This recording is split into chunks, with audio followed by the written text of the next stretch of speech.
Hello everyone. So today I'm going to start the second poem of your textbook, which is An Elementary School Classroom in a Slum by Stephen Spender. So Spender was a socialist and pacifist, and in this poem he portrays a picture of an elementary school in a slum area. अब you must be wondering what is an elementary school. Elementary school क्या होता है? Elementary school एक प्राथमिक, elementary मतलब प्राथमिक school का classroom एक स्लम एरिया में. What is slum? स्लम आप कह सकते हो गंदी बस्ती या डर्टी एरिया. सो वो एक गंदी बस्ती का एक स्कूल जहाँ पे एक क्लासरूम रन कर रही है. वो क्लासरूम कैसी है, उसका एम्बियंस कैसा है, वहाँ के बच्चे कैसे हैं, वहाँ किस तरह की पढ़ाई होती है, और जो हार्श रियलिटीज़ ऑफ लाइफ हैं वो पोएट ने बहुत ब्यूटीफुली यहाँ पे पोर्ट्रे की है.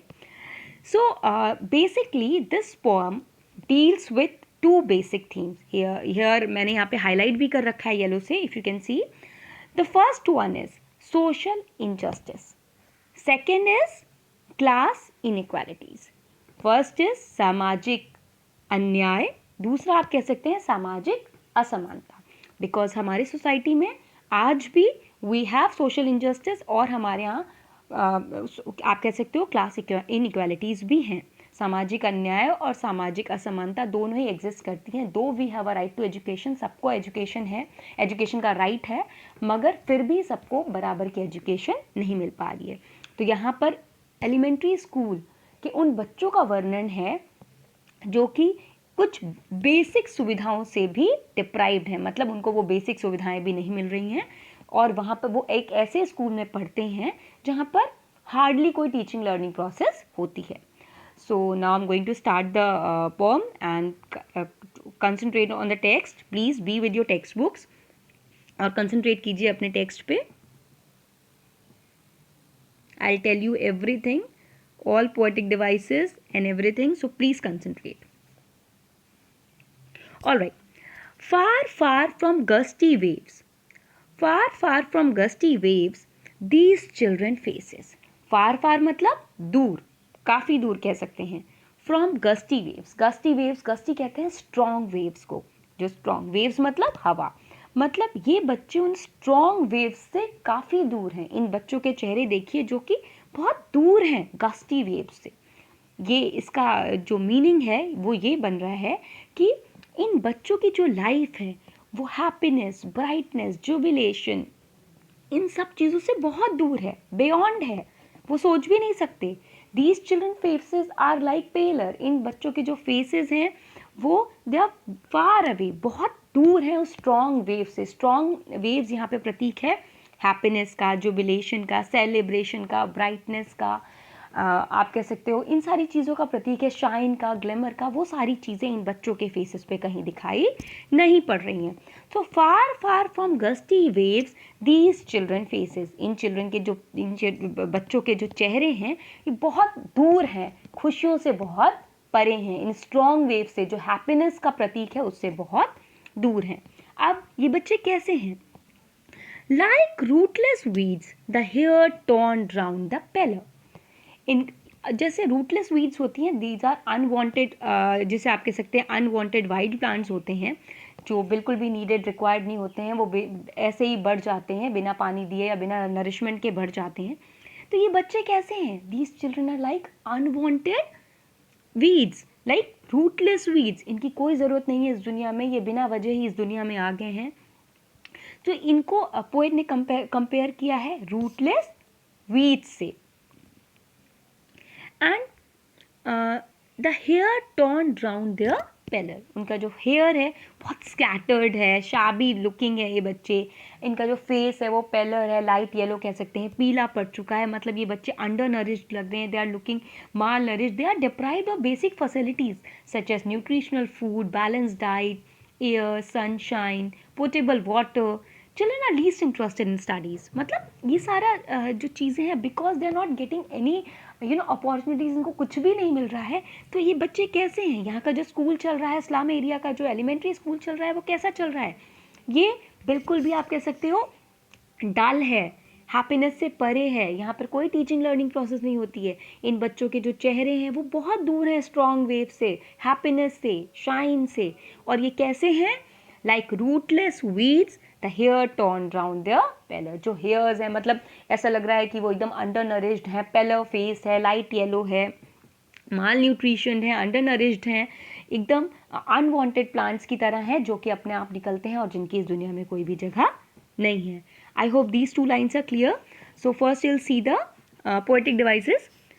So children, far far, पहली बात तो यहाँ रेपिटेशन है, एंड फार फार फ्रॉम यहाँ पर एलिटरेशन भी है, because far far 2 bar repeat हुआ है, so that is repetition. Repetition क्या होता है? जब वर्ड्स का रेपिटेशन होता है, वर्ड रिपीट होते हैं, जैसे फार फार एक जैसा वर्ड 2 बार रिपीट हुआ है, दैट इज रेपिटेशन. एंड जब लेटर्स का रेपिटेशन होता है, मतलब एक जैसा लेटर दोबारा आता है, उसे कहते हैं एलिट्रेशन. तो यहाँ पर एलिट्रेशन के साथ साथ रेपिटेशन भी है. Far far from gusty waves. Gusty waves आप कह सकते हो यहाँ पे ओनोमोटोफिया है. ओनोमोटोफिया एक फिगर ऑफ स्पीच है. जब साउंड से रिलेट करते हैं तो गस्टी मतलब स्ट्रॉन्ग वेव्स है, या फ्रेश एयर कह सकते हो, हैप्पीनेस कह सकते हो. ये बहुत सारी चीज़ों का प्रतीक है. तो ये यहाँ पर ओनोमोटोफिया है. These children faces like rootless weeds. अब यहाँ लाइक रूटलेस वीड्स जो है यहाँ पर सिमिली है, क्योंकि चिल्ड्रन को किससे कंपेयर किया गया है? रूटलेस वीड से. तो जस्ट राइट इट डाउन, यहाँ पर सिमिली है. उसके बाद इनका डिस्क्रिप्शन दिया गया है. The hair torn round their pallor. जो इनके बाल हैं वो बिखरे हुए हैं इनके चेहरे पर, और ये बहुत ही पेलर लग रहे हैं, बहुत लाइट फेडेड लग रहे हैं, बहुत ही आप कह सकते हो अंडर नरिश्ड या माल नरिश्ड लग रहे हैं. Now come to the third line. अब चिल्ड्रन इन इस स्टैंजा में, बात के जो स्टैंजाज हैं, ये जो लाइन्स हैं, इसमें बेसिकली जो पोएट है उसने 4 बच्चों का उल्लेख किया है. The poet has describe 4 children, और ये 4 बच्चे बहुत इंपॉर्टेंट हैं. इनका डिस्क्रिप्शन बहुत ध्यान से सुनिएगा. So many childrens are there, so many children are studying there. बहुत सारे बच्चे वहाँ पढ़ाई कर रहे हैं, बट बेसिकली 4 जो बच्चे हैं, 4 जो लोग हैं, उनका उन्होंने डिस्क्रिप्शन दिया है, जो कि बहुत इंपॉर्टेंट है. तो ध्यान से सुनिएगा. The tall girl with her weighed down head, the paper seeming boy with rat's eyes, the stunted unlucky her of twisted bones, reciting her father's gnarled disease, his lesson from his desk at the back of the dim class. तो पहली जो बच्ची है, the tall girl with a वेग down head. एक बच्ची है जो लंबी सी है, पतली सी है, और शी इज़ वेग डाउन. वेग डाउन का मतलब झुकी हुई है. तो वाकई में झुकी नहीं हुई है. शी इज़ नॉट वेग डाउन, क्योंकि उसके ऊपर इतनी रिस्पॉन्सिबिलिटीज़ हैं. वो बहुत ओवरबर्डन लग रही है. लग रहा है कि उसके ऊपर कितना बोझ है. वो दुबली पतली सी लंबी सी लड़की, माल नरिश्ड, जो डिप्राइव्ड है सारी बेसिक फैसिलिटीज़ से, जिसके पास कोई भी फैसिलिटी नहीं है, उसको बैलेंस डाइट नहीं मिलती है. बैलेंस डाइट तो छोड़िए, नॉर्मल फूड भी नहीं मिलता है. तो इसके अलावा हो सकता है उसको अपने घर का भी काम करना पड़ता हो, उसे अपने पेरेंट्स का भी ध्यान रखना पड़ता हो. As a girl she has to do lot of things, so that is why she weighed down. She was overburdened with responsibilities. उसके सर पे इतना ज़्यादा बोझा रखा हुआ दिख रहा है कि वो ओवरबर्डन दिख रही है, बहुत ही माल नरिश दिख रही है, अंडर नरिश दिख रही है, और बहुत ही थिन और वीक दिखाई पड़ रही है. तो I hope the description of first student is clear.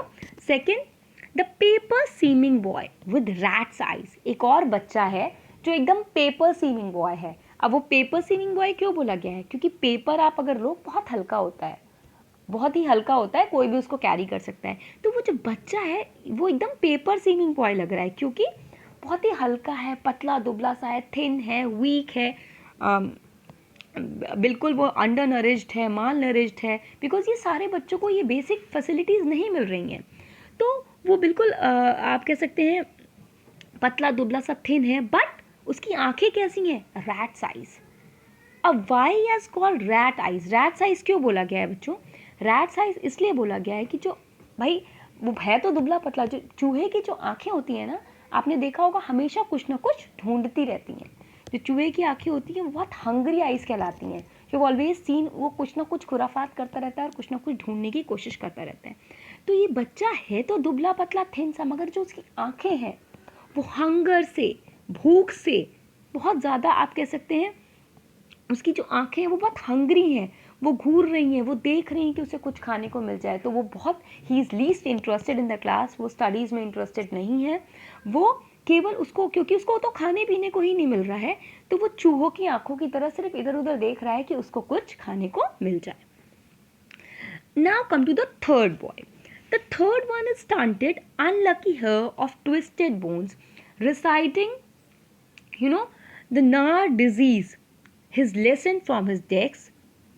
So, अब एक तीसरा बच्चा जो है वो स्टंटेड है, आप कह सकते हो डॉफ है, शॉर्ट हाइटेड है, छोटा है, और वो अनलकी हेयर है। क्यों वो अनलकी क्यों है? क्योंकि लोगों को आप कह सकते हो कि विरासत में पैसा, रुपए, बहुत सारी चीज़ें मिलती हैं, अपने फादर्स की अच्छी कह सकते हैं जीन्स मिलती हैं, मगर इस बेचारे अनलकी बच्चे को क्या मिली हैं? ट्विस्टेड बोन्स मिली हैं, क्योंकि वो आप कह सकते हो एक ऐसी डिजीज़ से उसकी जो बोन्स है वो डिस्टॉर्टेड है, वो रूमेटिज्म से सफ़र कर रहा है, उसको अपने फादर से आप कह सकते हो विरासत में, क्योंकि उसके फादर को ये डिज़ीज़ थी, तो उसको भी यही डिज़ीज़ उसके विरासत में मिली हुई है। बहुत दुबला पतला से, उसकी जो हड्डियों का आकार है वो बहुत डिस्टॉर्टेड है, आप कह सकते हो टोटली उसकी जो बॉडी है वो डी फॉर्म है, डी शेप है। ये एक डिजीज़ होती है बच्चों, रूमेटिज्म, जो आप कह सकते हो जिसमें जो आपकी जो बोन्स हैं वो डिस्टॉर्टेड हो जाती हैं, वो डी शेप्ड हो जाती हैं, डी फॉर्म हो जाती हैं। तो ये बेचारा बच्चा पतला दुबला सा छोटी हाइट का बच्चा है, और बेचारी की किस्मत इतनी ख़राब है, मे बी इनमें से जो बच्चे, ये सारे जो बच्चे, इनमें से कोई बच्चे बहुत आगे बढ़ सकते हैं, देश का नाम रोशन कर सकते हैं, if they get the opportunity, और अगर उनको थोड़ी सी भी आप कह सकते हो सुविधाएं मिल जाएं, but they are not getting anything, that is why they are like that. So that particular child अपने बेचारा ये बच्चा ये अपने फादर की डिजीज़ को लेके ढो रहा है, और मगर फिर भी he is taking his lessons from his desk, फिर भी वो अपने डेस्क पर बैठ के लेसन्स पढ़ने की कोशिश कर रहा है। तो I think these 3 children clear. 4. At the back of the dim class, one unnoted, sweet and young. His eyes live in a dream of squirrel games in a tree room. Other than this, अब poet को ये जो चौथा बच्चा है ना वो बहुत पसंद आता है।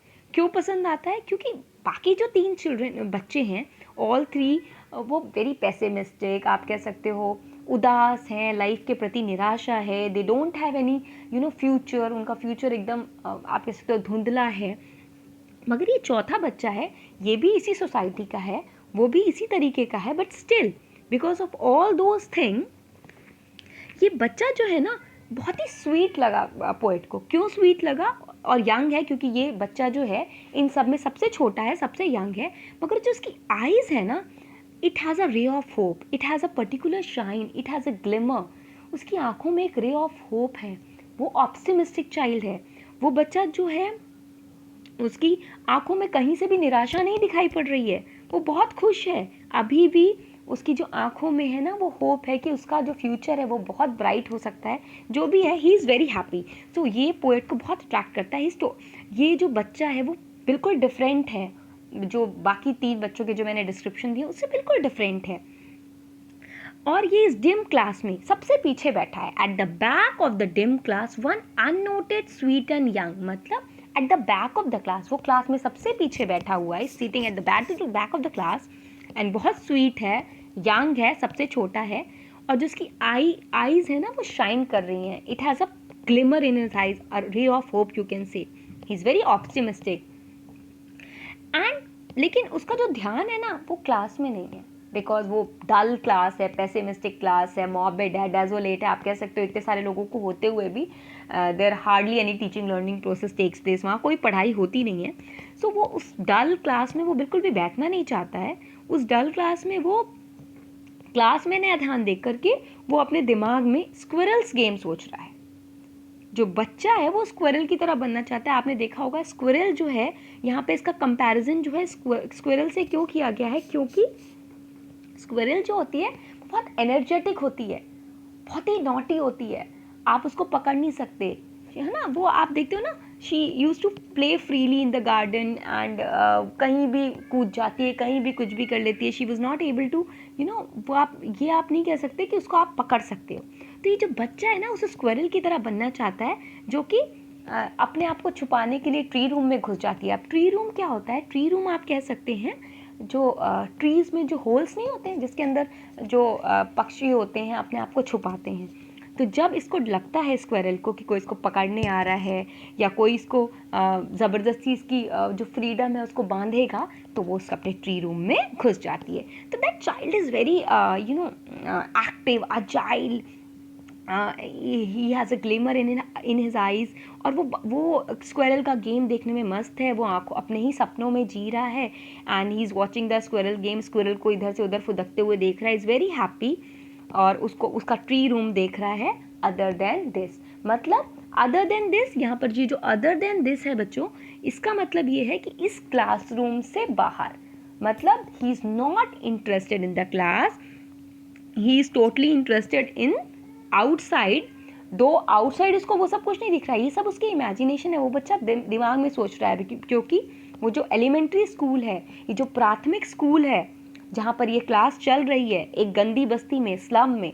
स्लम के अगर आप बाहर देखो या उस क्लासरूम के बाहर सिर्फ गंदगी और कचरा ही दिखाई पड़ेगा, तो वहाँ पे हार्डली कोई अच्छा एनवायरनमेंट या कोई ट्रीज़ नहीं दिख रहे हैं. ये उसकी इमेजिनेशन है, वो क्लास के बाहर ही खुद सोच रहा है. तो पोएट को ये बहुत अट्रैक्ट करता है.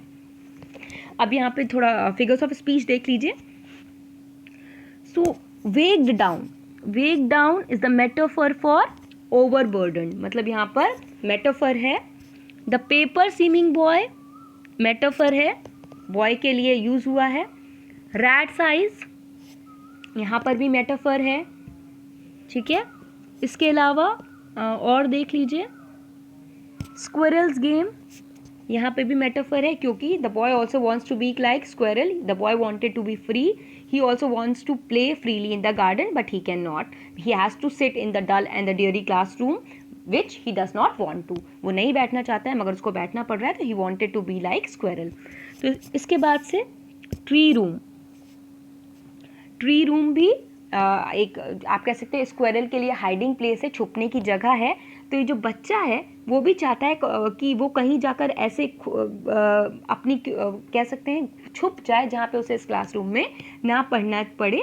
तो ये एक स्क्वेरल का जो ट्री रूम है वो वाकई में ट्री रूम के लिए एक मेटाफर यूज़ किया गया है हाइडिंग प्लेस के लिए. So I hope this is clear children. All right, now okay, so I hope this stanza is clear. Shall we moving on to the next one. On sour cream walls, donation, Shakespeare head, cloudless at dawn, civilized dome riding all cities, belled flowery Tyrolese valley, open-handed map, awarding the word its worth. अब अभी तक जो first stanza में the poet was portraying the picture of students, the description of the students, the kind of students studying in the classroom, in the slum classroom.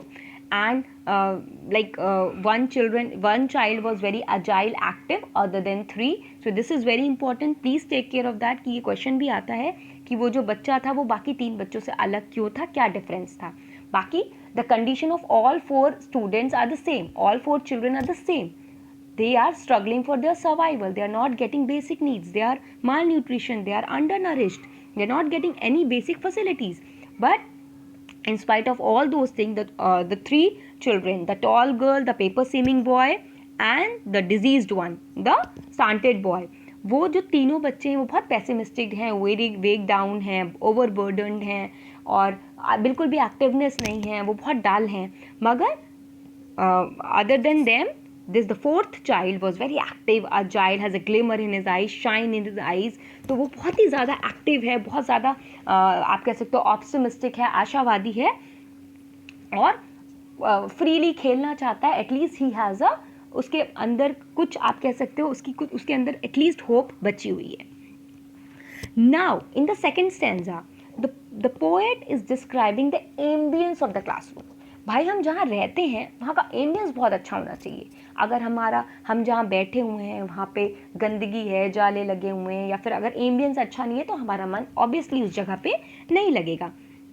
तो basically यहाँ पर आप देख सकते हैं कि यहाँ पर जो पोएट है उसने एम्बियंस बताया है। अब एम्बियंस कैसा है क्लास का? On sour cream walls, donation Shakespeare's head, cloudless at dawn, civilized dome riding all cities, belled flowery Tyrolese valley, open-handed map, awarding the words its word.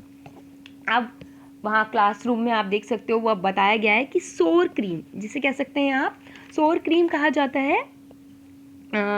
अरे आप बोल सकते हैं लाइक मटमैली क्रीम बोल सकते हैं, जैसे जो क्रीम है वो सड़ गई है, सड़ी हुई क्रीम। तो जो एम्बियंस है, because the walls are not painted, they are unpainted for years, nobody has painted because वो जिसने वो स्कूल गवर्न किया है, nobody visit that school, and किसी को फ़र्क नहीं पड़ता है। कोई भी वो स्कूल की जो आप कह सकते हो जो विंडोज़ हैं टूटी हुई हैं, जो वॉल्स हैं वो अनपेंटेड है, वो एकदम सोर क्रीम वॉल्स की तरह लग रही है। क्योंकि जो सोर क्रीम होती है वो खाने लायक नहीं होती है, जो क्रीम होती है वो सड़ जाती है जब आप अगर 3-4 दिन अब रख दें। जो फ्रेश क्रीम होती है आप खा सकते हो, मगर अगर उसी क्रीम को आप 10 दिन के लिए रख दो तो वो उसका जो कलर है वो बिल्कुल येलो हो जाता है और वो बिल्कुल भी खाने लायक नहीं रहती है। तो वो जो दीवार है, because it is unpainted for years, that is Y ये जो दीवार है वो एकदम मटमैली हो चुकी है, वो एकदम सड़ी हुई क्रीम की तरह हो गई है। इसके अलावा उस एक तो वो दीवार बिल्कुल भी अनपेंटेड है, उस दीवार पर क्या है, सो मेनी थिंग्स आर हंग। पहली है डोनेशंस, शेक्सपियर हेड, वहाँ पर दानकर्ताओं की सूची लगी हुई, क्योंकि ये जो इस्लाम के स्कूल्स होते हैं उसे कोई ना कोई गवर्न करता है, कोई ना कोई इसको फाइनेंस करता है, पॉलिटिशियंस और some the person those who are in power, जो पावर में होते हैं लोग वो उसको गवर्न करते हैं। तो वहाँ पर वो सूची लगी हुई है कि किसने किसके उसमें डोनेशंस दिया है, तो वहाँ पे दानकर्ताओं की सूची लगी हुई है उन अनपेंटेड वॉल्स पे, जिसका कोई भी रेलिवेंस नहीं है उन बच्चों से। भाई जो डोनेटर्स हैं उनकी फ़ोटो टांगकर उन बच्चों से उसका कोई रेलिवेंस नहीं है, क्योंकि उनको तो कुछ भी नहीं मिल रहा है। दूसरा, शेक्सपियर हेड, यहाँ पर बहुत ही सरकास्टिक वे में, आप कह सकते हो सरकास्टिक कमेंट किया है पोएट ने शेक्सपियर। अब शेक्सपियर का नाम यहाँ पर आना क्यों है? वहाँ पे शेक्सपियर का हेड भी मतलब टंगा हुआ है, यहाँ पर शेक्सपियर हेड इसलिए बोला है क्योंकि इसकी एक पिक्चर वहाँ टंगी हुई है जो हेड तक है, तो उसका शक्ल वहाँ पे टंगी हुई है, क्योंकि हम शेक्सपियर को हम कहते हैं एपिटोम ऑफ लिटरेचर। उसको एक लिटरेरी फिगर कहा जाता है, क्योंकि वो बहुत ही आप कह सकते हो एजुकेटेड है और वो एपिटोम ऑफ एजुकेशन है। तो इतना आप कह सकते हो इतना पढ़ा लिखा व्यक्ति, इतना आप कह सकते हो कि ये इन बच्चों से इसका कोई रेलेवेंस नहीं है, क्योंकि इन बच्चों को तो बेसिक पढ़ाई भी नहीं मिल रही है, basic education they are not getting. So Shakespeare की photo is a very big thing, वहाँ पर वो फ़ोटो लगने का कोई रेलिवेंस नहीं है, शेक्सपियर की फ़ोटो लगाने का कोई फ़ायदा नहीं है, क्योंकि ये बच्चे शेक्सपियर को क्या जानेंगे, इनके क्लासरूम में तो hardly any teaching learning process takes place. अब इसके अलावा क्या टंगा हुआ है, एक बहुत अच्छा सा पोस्टर टंगा हुआ है, या आप कह सकते हो कैलेंडर टंगा हुआ है, जहाँ पर cloudless at dawn, civilized dome riding all cities, bell flowery Tylos valley, open handed map। तो वहाँ पर एक बहुत अच्छी पिक्चर टंगी हुई है जहाँ पे बड़ी बड़ी इमारतें की फ़ोटोज़ हैं। इसके अलावा बहुत ब्यूटीफुल फ्लावर्स हैं, टायरोस वैली है, ये फूलों की घाटी जिसको कहते हैं, जो कि ऑस्ट्रेलिया में है।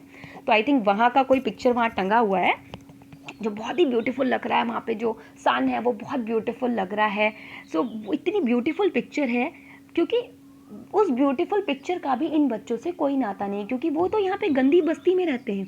This all things are totally contrasting, बिल्कुल कंट्रास्टिंग है, क्योंकि जो classroom wall it contains pictures and paintings like Shakespeare's head, developed cities with sky scrapers, Tyrolese valley which is aesthetically beautiful, problem free world, cloudless at dawn, and the pictures of the the names of the donators. So it belongs to the word of rich and prosperity, rich people and prosperity। ये सब चीज़ें किसको belong करती हैं? जो भाई अमीर हों, जो लोग यहाँ घूम सकते हों, जो यहाँ पर इसको प्रैक्टिकली एक्सपीरियंस कर सकते हो। इन बच्चों के लिए तो ये एक कैलेंडर या एक पिक्चर से ज़्यादा कुछ नहीं है, और they hardly know anything about that. ये उन फूलों की घाटी के बारे में हार्डली कुछ जानते होंगे, क्योंकि और इसके अलावा जो इतनी गगनचुंबी इमारतें हैं वो यहाँ पर आप कह सकते हो वो उनको प्रतीक दिखाया गया रईस लोगों का। ठीक है, तो ये उन बच्चों के लिए कोई भी रेलेवेंस नहीं है जो वहाँ पे फ़ोटोज़ टंगी हैं, वो यहाँ पर इन लोगों का कोई अस्तित्व नहीं रखती हैं। क्योंकि इसके अलावा यहाँ पर मैंने क्या क्या बताया, जितने लोगों ने डोनेशन दिया उनकी पिक्चर टंगी है, शेक्सपियर का हेड है, इसके अलावा एक बहुत अच्छी ब्यूटीफुल पिक्चर्स है जिसमें ऑस्ट्रेलिया में जो फूलों की घाटी है उसकी पिक्चर है, स्काई स्क्रैपर्स हैं, गगनचुंबी इमारतें हैं, उसी में बहुत ब्यूटीफुल सन की पिक्चर है। तो वो सारी चीज़ें हैं, डिफरेंट ब्यूटीफुल फ्लावर्स हैं, ये एक ये है। इसके अलावा एक ओपन हैंडेड मैप भी टंगा हुआ है वहाँ पे, it was also hung over there. तो वो जो मैप है वो हैंडमेड मैप है जो कि अवॉर्ड कर रहा है इस वर्ड को अपना वर्ड। अब इससे ये भी आप ये भी आप यहाँ कह लो कि एक सरकाज़मी है, कंट्रास्ट ही है, क्योंकि इन बच्चों का जो वर्ड है वो सिर्फ ये स्लम एरिया है।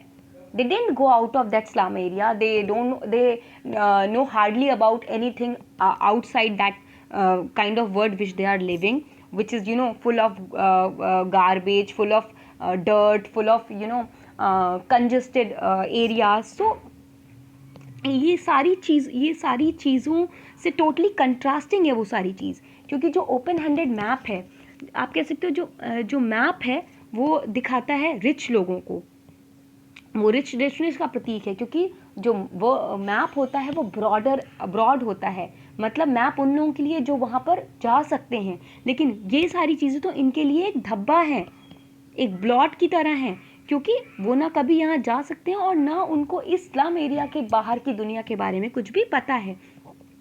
तो भले ही ये सारी चीज़ें जो यहाँ टंगी हैं और जो मैप यहाँ टंगा है वो अवॉर्ड कर रहा है, मतलब अपने आप को बहुत खुशी से अवॉर्ड कर रहा है कि मैं कितना बड़ा हूँ, मैं कितना विशाल हूँ, मेरी रेंज कितनी बड़ी है। मगर इन बच्चों के लिए, for these children these windows not this map their world, मगर इन बच्चों के लिए इनका वर्ड क्या है, ये विंडोज़ हैं, ये मैप नहीं है, क्योंकि उनको तो उस मैप के बारे में कुछ पता ही नहीं है, उनको केवल इस विंडोज़ के बारे में पता है। तो इनका वर्ड क्या है, ये विंडो है। Where all their futures painted with fog, जहाँ पर इनका जो फ्यूचर है वो फॉग से लिखा गया है। अब फॉग से क्यों लिखा गया है, क्योंकि फॉग का मतलब होता है धुंध, बहुत फॉगी है, फॉगी चीज़ें धुंधली होती है, जहाँ पे ट्रांसलूसेंट होता है, हमें प्रॉपरली चीज़ें दिखाई नहीं पड़ती है। जो उनका फ्यूचर है वो टोटली आप कह सकते हो ब्लैक है, फॉगी है, ट्रांसलूसेंट है, अंधकार में है, ब्लैक है, डल है, विदाउट शाइन है, कहीं ब्राइटनेस से बहुत दूर है।